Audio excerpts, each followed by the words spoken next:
Bonjour à tous et bienvenue pour cette nouvelle vidéo. C'est le retour des parties d'amateurs, après les parties d'ordinateur. Donc effectivement, il y a un spectre un peu large entre les deux, même extrêmement large. Alors qu'en ce moment même, le championnat du monde des ordinateurs a lieu sur Internet. Et on reverra largement des parties d'ordinateur, car j'en ai encore trouvé des nouvelles qui sont... vraiment, qui laisse sans voix. Et donc, je vous fais un mini teasing par la même occasion. Donc, je vous invite à suivre les prochaines vidéos qui vont sortir. Puisque il y aura du très lourd au niveau des parties des modules. Voilà, alors aujourd'hui, rien de tout ça. On est sur des joueurs humains qui ont joué au championnat de France Agen 2017 au mois d'août dans l'Open D. Les blancs sont classés 1395 et les noirs sont classés environ 1300 Elo. Il y a eu D4, D5, ça joue solide. Et les blancs jouent le coup fou F4. Un coup très à la mode, un peu à tous les niveaux d'ailleurs. Cavalier F6, cavalier F3 et donc les blancs décident de jouer un système de Londres. Donc système de Londres, c'est quand on va principalement faire E3, C3, cavalier BD2. Avec le fou sorti. Alors que si on fait la même chose avec le fou encore en C1, c'est le système Cole. Doit son nom à Edgar Cole. Il y a eu E6 dans cette partie. Bon, bien sûr, les noirs peuvent jouer de différentes façons. Ici, on pourrait jouer C5 directement pour attaquer le pion en D4. Et pourquoi pas sortir le fou en F5, étant donné que pour l'instant, on n'est pas embêté par un coup typique comme Dame B3. Il y a eu E6, E3, fou D6, un système assez classique de la part des noirs. Donc ça va être très intéressant. Voilà, la partie va pas être spectaculaire. Il va pas y avoir des rebondissements incroyables comme ça s'est produit dans certaines parties d'amateurs que j'avais montré précédemment sur la chaîne. Vous pouvez aller les voir dans la playlist.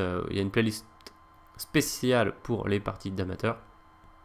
Vous pouvez aller voir ça. Mais il y aura plein de coups simples. Voilà, alors pourquoi les parties d'amateurs c'est intéressant pour les amateurs, les analyses des parties d'amateurs? Parce qu'il y a des erreurs d'amateurs à l'intérieur. Quand on regarde les parties de grand maître, il n'y a pas d'erreur d'amateurs à l'intérieur. Alors comment ils font les amateurs pour devenir plus forts si ils ne voient pas leur erreur analysée? S'ils regardent que des parties de grand maître, finalement, c'est pas à leur niveau, c'est plus dur, beaucoup plus dur pour eux d'apprendre des choses à partir des parties de grand maître, à part avoir une analyse d'un entraîneur expérimenté qui arrive à dire en même temps qu'il fait l'analyse de la partie de grand maître des choses pour les amateurs qui peuvent leur servir. On en rencontre, mais c'est pas le plus fréquent. Et puis, ça veut dire que l'analyste doit inventer des erreurs en quelque sorte. Il doit, donc c'est pas évident. Voilà, alors au lieu d'inventer des erreurs, autant regarder des vraies parties d'amateurs. Les erreurs, elles sont là, elles sont commises sur l'échiquier. On peut apprendre beaucoup de choses avec ça. Donc ça va être l'objet de cette partie. J'ai plein de petites questions à vous poser avec des réponses très simples. L'occasion pour vous de vous tester. Pour la plupart qui sont très simples, il y en a une qui est un peu plus compliquée. Voilà. On y va. Donc fou D6, fou G3. Et ils ne veulent pas forcément prendre l'autre fou. Donc si les blancs avaient capturé en D6, eh bien les noirs auraient pu activer leur dame par la même occasion. Dame plutôt bien activée sur ces diagonales. Menace déjà d'ailleurs dame B4 échec qui pourrait éventuellement gagner un pion. Tandis qu'après fou G3, les noirs n'ont pas envie de prendre en G3 puisque les blancs reprendraient vers le centre, ce qu'on fait 9 fois sur 10. On va vers le centre. Et puis ça ouvre pour la tour H1. Donc les deux joueurs n'ont pas envie de prendre le fou de l'adversaire ici. Petit roc de la part des noirs. Fou D3. Les blancs continuent classiquement leur plan de système de Londres. Et les noirs ont joué B6. Un peu passif. D'habitude on joue plutôt C5. On essaie d'attaquer ce centre. Et les blancs font leur petite pyramide de pions. Classique dans le système de Londres. Et aussi parfois le système Cole. Cavalier C6. Cavalier BD2. Pardon. Et maintenant, pion B6. Et on va effectivement mettre le fou en B7. Mais d'abord, on a attaqué le centre et développé un cavalier de manière active. Voilà, c'est une différence importante. Et vous allez voir dans la partie. La différence qui va être assez fondamentale. Et B6. Cavalier BD2. Bon. Cavalier C6. Bon, les noirs ont peut-être envie d'aller attraper le fou d'attaque, mais les blancs ne vont pas laisser faire ça. Et en plus, dans cette position, sur cavalier B4, le fou pourrait éventuellement se replier en E2, bien que peut-être dans ce cas-là, x6 serait une option intéressante. A noter que si les noirs tentaient x6 immédiatement pour échanger leur mauvais fou, hein, mauvais parce qu'ils tapent dans les pions E6 et D5 qui sont au centre, les blancs pourraient jouer C4, pourquoi pas, et les noirs réussiraient pas forcément dans leur entreprise. Alors cavalier C6, voilà, il y a l'idée d'essayer d'attraper le fou, mais les blancs peuvent par exemple jouer C3 tout simplement pour stopper cette idée. Voire A3 s'ils ont envie de jouer plutôt avec C4, mais normalement ici on n'a pas forcément envie de jouer avec C4. Et le cavalier C6, eh bien il est mal placé. Il ne met pas du tout de pression sur le pion D4. Le pion D4 est archi protégé. Hein. Et il gêne surtout le pion C. Pion C qui a besoin de venir, on l'a vu dans plusieurs variantes déjà, en C5 pour attaquer le centre.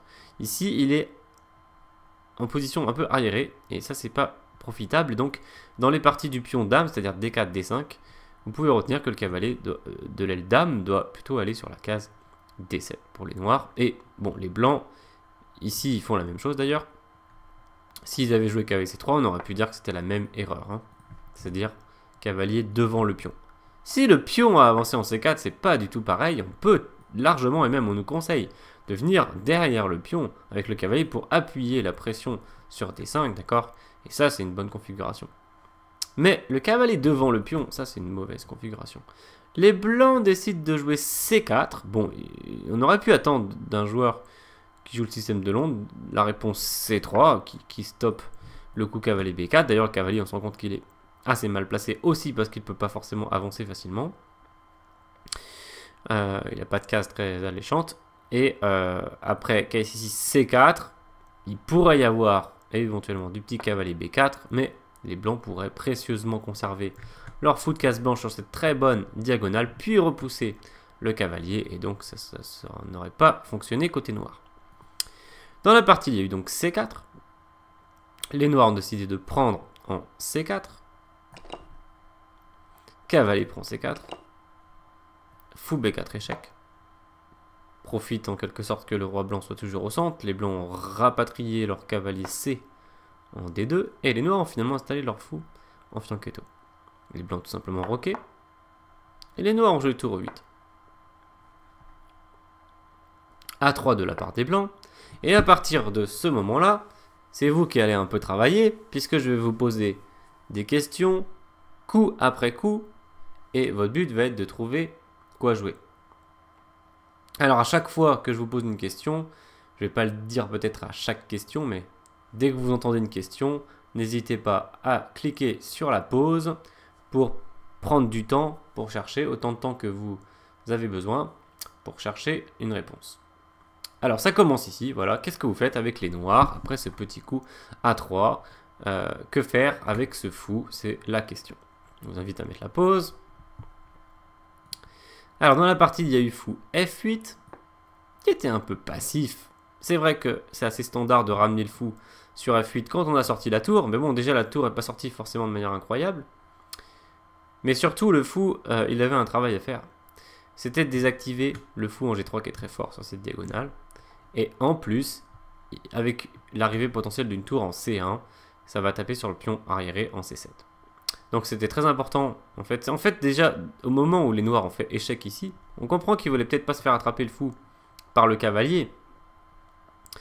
Mais il a oublié un peu sa fonction. Échec à 3, fou F8.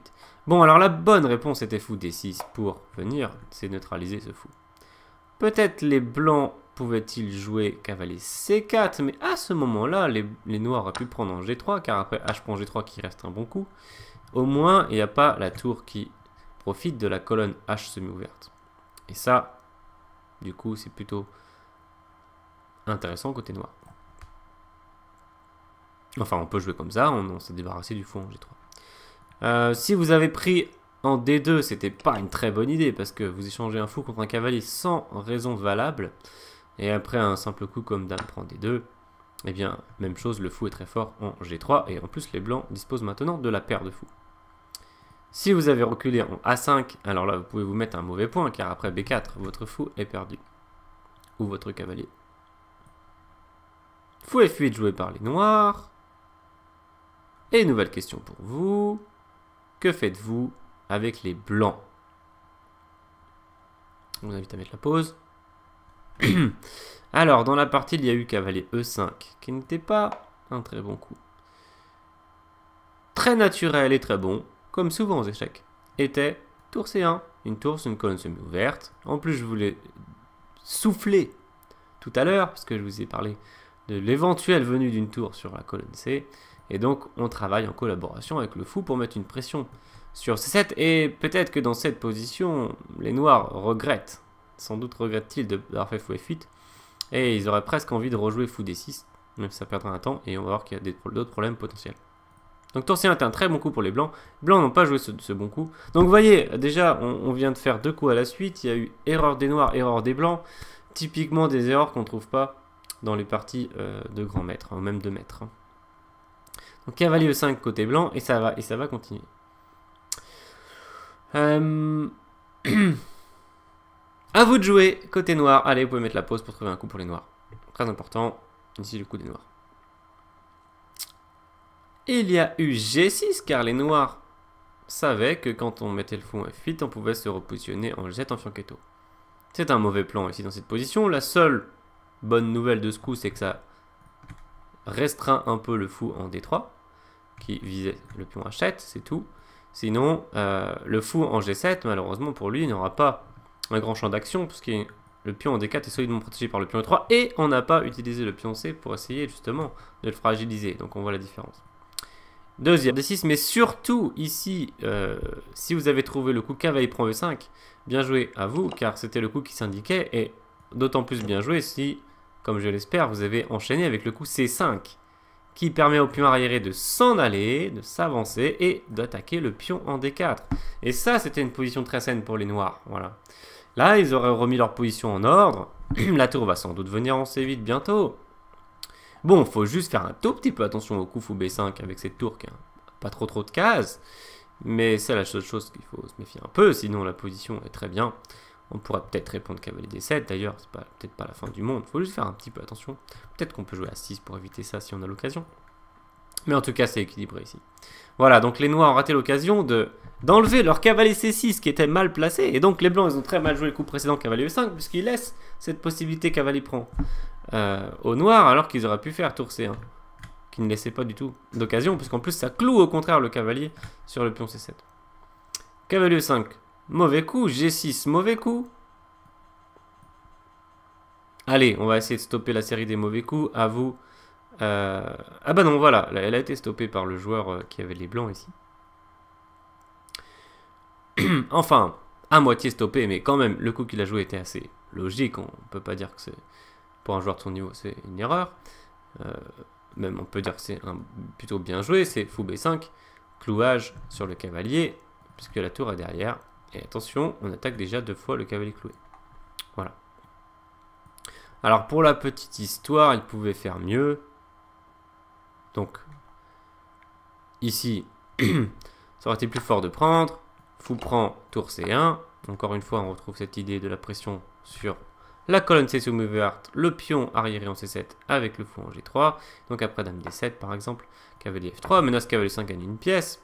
Fou D6, on comprend que ce fou doit revenir à son poste. Et après cavalier 5 quand même, fou prend forcé, fou prend. Eh bien les blancs ont un net avantage. Ils ont maintenant la paire de fous et surtout le fou de case noire va être très très fort sur les cases noires ici côté roc. Puisque les noirs ont mis leurs 4 pions sur blanc dans ce secteur. Donc il y a des grosses fragilités sur les cases noires. Le fou est très fort, il y a toujours le pion arriéré ici. Les blancs en position très confortable. Peut-être qu'ils vont jouer dame C2 dans la foulée. Très bonne position. Il y a eu fou B5 dans la partie. Et je vous invite à chercher un bon coup pour les noirs. Alors là, c'était quand même assez difficile. Donc avec le cavalier en prise, les noirs ont décidé de faire dame D5 qui protège et qui attaque le fou. Ça paraissait assez logique. Ils ont raté un coup très difficile. Alors là, pour le coup, si vous l'avez trouvé, je vous félicite. Puisque c'était cavalier prend E5, sacrifice de la tour en E8. Fou prend E8. Et la pointe, c'est quoi? C'est dame D5, menace mat en G2. Mais il y a beaucoup de pointes à anticiper si on décide de rentrer dans cette variante. C'est pas juste on menace mat. Parce que, notamment, un des coups très importants qu'on doit calculer, c'est E4, contre-attaque sur la dame. Et là, on s'est fait piquer la tour, on a la dame en prise, on a le cavalier en prise. Même si lui, il a son fou en prise. Et l'idée, c'est de faire cavalier prend E4, qui menace des coups comme cavalier prend D2 ou cavalier prend fou, avec le mat toujours en G2. Donc, cavalier prend dame prend. Et il fallait avoir prévu encore plus loin que ça, parce qu'il fallait se dire, mais qu'est-ce qui se passe si le pion attaque la dame en intermédiaire? Et après, pourquoi pas, les blancs pourraient repartir avec leur fou en A4. Bien, c'est pas fini la variante, parce que ici, cavalier prend F3, échec. G prend F3, dame E3, échec. Ici, fou F2 pour attaquer encore la dame. Dame G5, échec. Encore la pointe finale, finalement. Et après, roi H1, on peut prendre ce fou. Et les noirs sont en très très bonne position maintenant, parce qu'ils ont la paire de fous. 2 pions pour la qualité. Et de l'attaque avec ce pion F3 fragilisé et roi fragilisé. Donc, variante assez incroyable. Alors, variante d'ordinateur. Et ils ne sont jamais très loin, ces ordinateurs, même si on a décidé de voir une partie d'amateur. Ils sont là en soutien, tapis dans l'ombre. et on a une jolie variante ici de l'ordinateur. Après, dame D5, F3, on pourrait se dire aussi que c'est un problème, parce qu'on a le cavalier en prise. Et là encore, il y a une magnifique pointe, c'est cavalier EG4. On ne peut pas prendre parce que c'est mat en G2, et menace fourchette en E3, en intermédiaire. Par exemple sur dame E2. Ah, il peut pas prendre avec sa dame, sinon il est mat. Et les noirs ont des compensations pour la qualité. Ils ont un pion, déjà. Ils ont la paire de fous. Et ils ont les cases blanches. L'attaque sur case blanche. Et ils ont vraiment une position équilibrée, très intéressante. Il y avait plusieurs choses à calculer, comme par exemple ici aussi sur fou prend F7 échec. Bon, mais juste on prend. Et après la protection de la fourchette, le cavalier peut s'en aller. Et les noirs ont 2 pièces. Contre tour et pion. Donc déjà en matériel, ils sont pas en retard. Ça va plutôt pas mal. Position difficile à juger ici. Voilà. Donc cavalier prend E5, coup génial avec tout un tas de pointes, à commencer par dame D5, mais très très difficile, niveau très élevé. Donc on peut pas du tout en vouloir ni au blanc bien sûr d'avoir joué fou B5 et d'avoir laissé cette possibilité, ni au noir bien sûr d'avoir joué dame D5. C'était 2 coups assez logiques de la part des 2 joueurs. Auparavant, on pouvait arrondir sur leur jeu par rapport à leur niveau, pas sur ces 2 coups-là. Attention, c'est encore à vous de travailler. Vous pouvez mettre la pause pour chercher le coup pour les blancs. Alors, attention, il y avait plusieurs petites fausses pistes. Position intéressante avec cette pièce qui est clouée. Alors, on conseille toujours aux échecs d'attaquer les pièces clouées plutôt que de les prendre, si on peut. Ici, c'est une exception. Parce que un coup très tentant serait dame A4 pour attaquer le cavalier. Et pourquoi pas aussi du tour C1 dans la même idée d'ailleurs. On pourra aussi penser... Ah oui, non, on a le fou en prise, donc tour C1 serait une grosse erreur, mais dame A4 qui protège le fou et attaque le cavalier. Et ça réveille la batterie dont on a parlé tout à l'heure, avec le mat qui traîne en G2. Donc ici, grosse erreur en cas de dame A4. Une autre erreur à commettre serait fou prend C6. Puisqu'après... Non, pardon, fou prend C6, ça a été le bon coup, c'était joué dans la partie. L'erreur, c'était cavalier prend C6, puisque les noirs pourraient faire dame prend fou, comme ça, et se débarrasser d'un certain nombre de problèmes. Donc c'était bien joué par le joueur cavalier blanc ici, fou prend C6. Le meilleur coup, bravo, bravo si vous l'avez trouvé, fou prend C6, c'était le seul bon coup de la position. En tout cas, c'était le meilleur. Fou prend C6. Et donc, on prend la pièce clouée. Mais pourquoi? Parce qu'il y avait une batterie qui arrivait sur nous. Et on n'avait pas mieux. On avait le fou en prise aussi. Donc cavalier prend C6, dame prend C6. Et la pointe finale de tout ça, bien sûr, c'est de faire tour C1 et gagner le pion en C7. Voilà, donc une bonne séquence de la part des blancs ici. Côté noir, il y a eu dame B5. Et nouvel exercice pour vous. Un des derniers, puisqu'il en restera 3 au total.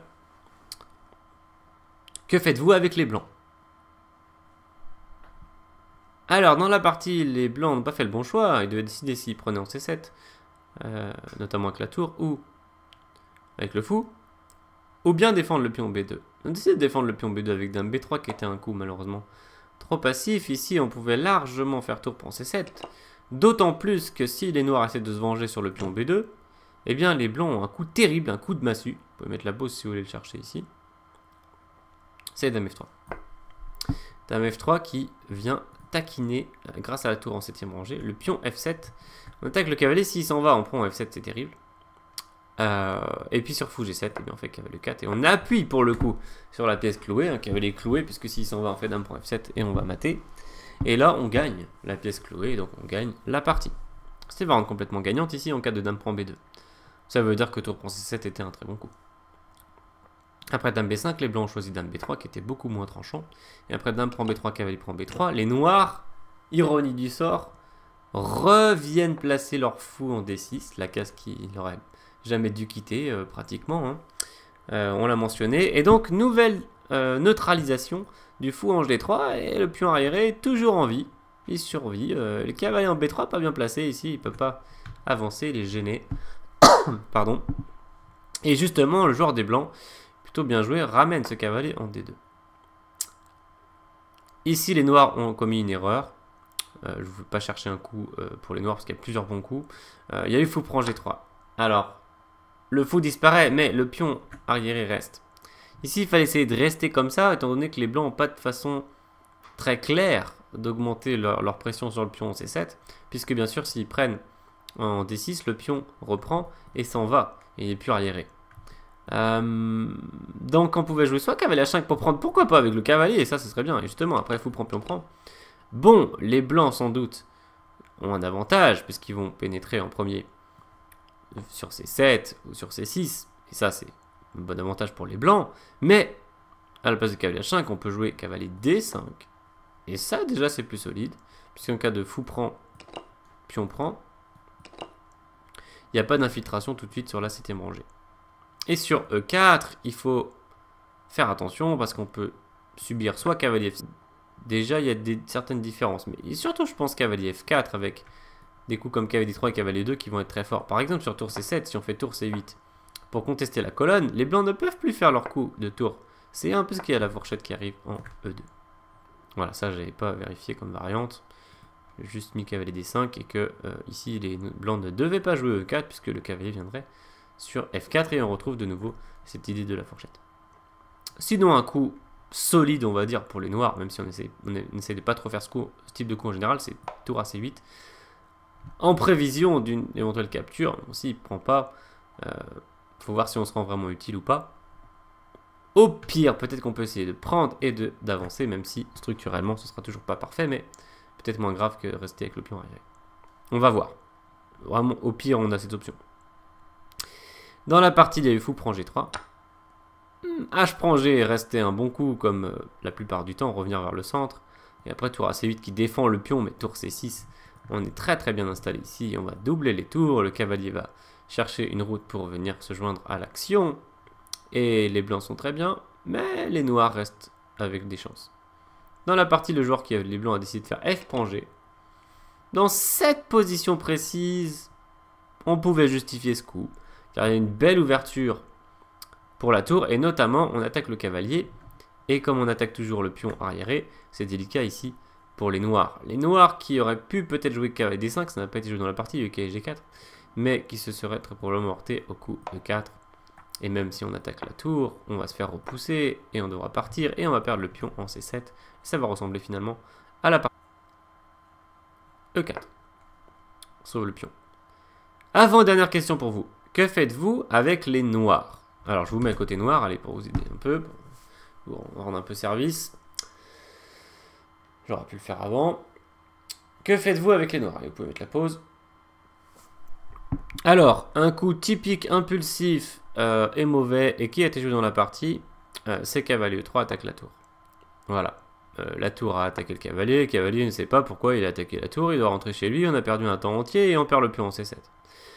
Donc il y avait encore deux façons de rester dans la partie, côté noir, la façon passive, c'est-à-dire tour E7, bon passive mais solide hein, quand même, c'est-à-dire qu'on défend les deux pions qui sont attaqués par les deux tours.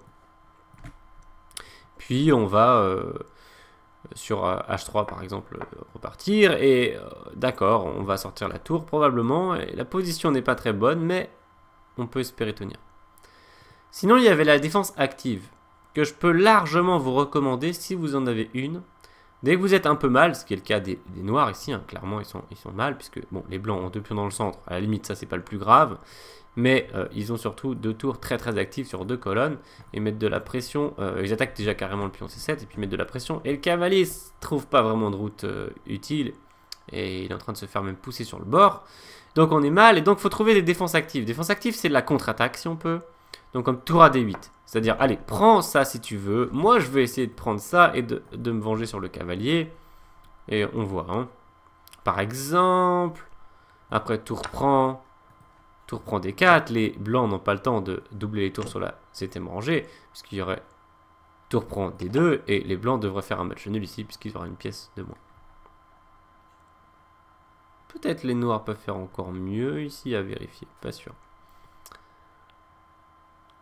Donc, après tour à D8, on pourrait penser cavalier F3. Allez, E5, nouveau coup dynamique, de contre-attaque encore une fois. Donc les blancs pourraient se dire, je fais D5, comme ça je fixe encore plus le pion en C7.